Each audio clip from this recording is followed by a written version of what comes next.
an honor and a pleasure today to award Gary Springer the Artistic Award for 2022 for the Storm King School for honoring and achieving what he did in his field of artistic endeavor, which is in the theater. And Gary comes from a long, long history of theater.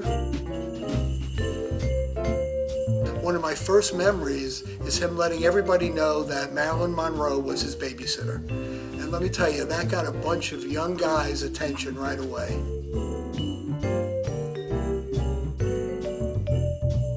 And I got to meet his dad, who was a nice man, and his mom. And their achievements were amazing, but Gary has taken to a whole new level.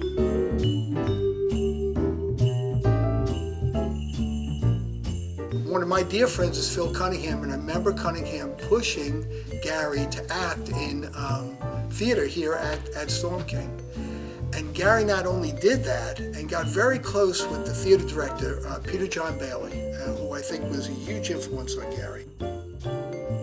We went down to the Village, and Peter John had gotten in touch with Joseph Heller, who wrote We Bombed in New Haven, and they had put a production together, and we're sitting in this off-Broadway theater, and I look up, and Gary's in a cage, acting on stage.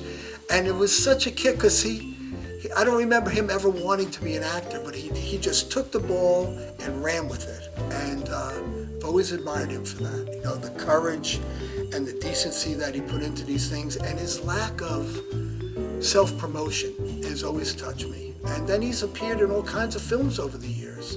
Dog Day Afternoon, Jaws 2. I remember seeing him on TV on Happy Days, muscling around with Fonzie. He excelled at what he did, and he showed great courage.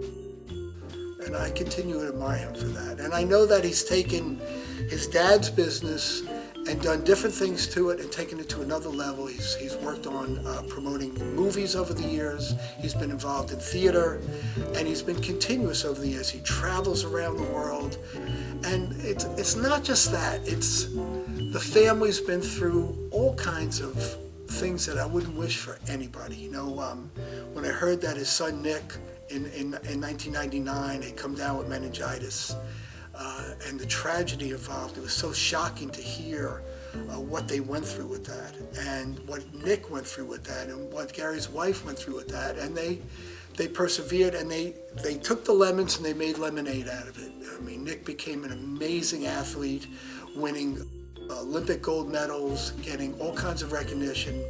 They are worldwide ambassadors for the meningitis vaccine and the Meningitis Foundation. Nick came up with Gary one time for Alumni Day, and we sat in the dining room and talked, and they were so effusive about what they were doing to help other people, so other people didn't have to go through what Nick had to go through. And then Gary's wife passed away, and I think that was the night that Nick was awarded the gold medal.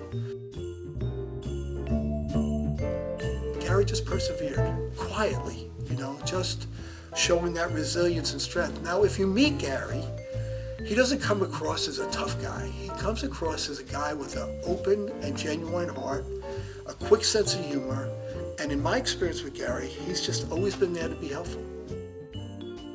And he's a great ambassador for Storm King. If you see Gary Springer and ask him where he went to high school, he'll let you know. He honored Storm King for years by being the president of the Alumni Association, and besides that, he's shown up constantly at our Alumni Association meetings. He showed up at Alumni Day, and he's given his time and energy to Storm King. It's been a pleasure to know Gary over the years, and I'm so thrilled that he's gotten this award. It's well deserved, and he honors the school and the school honors him. And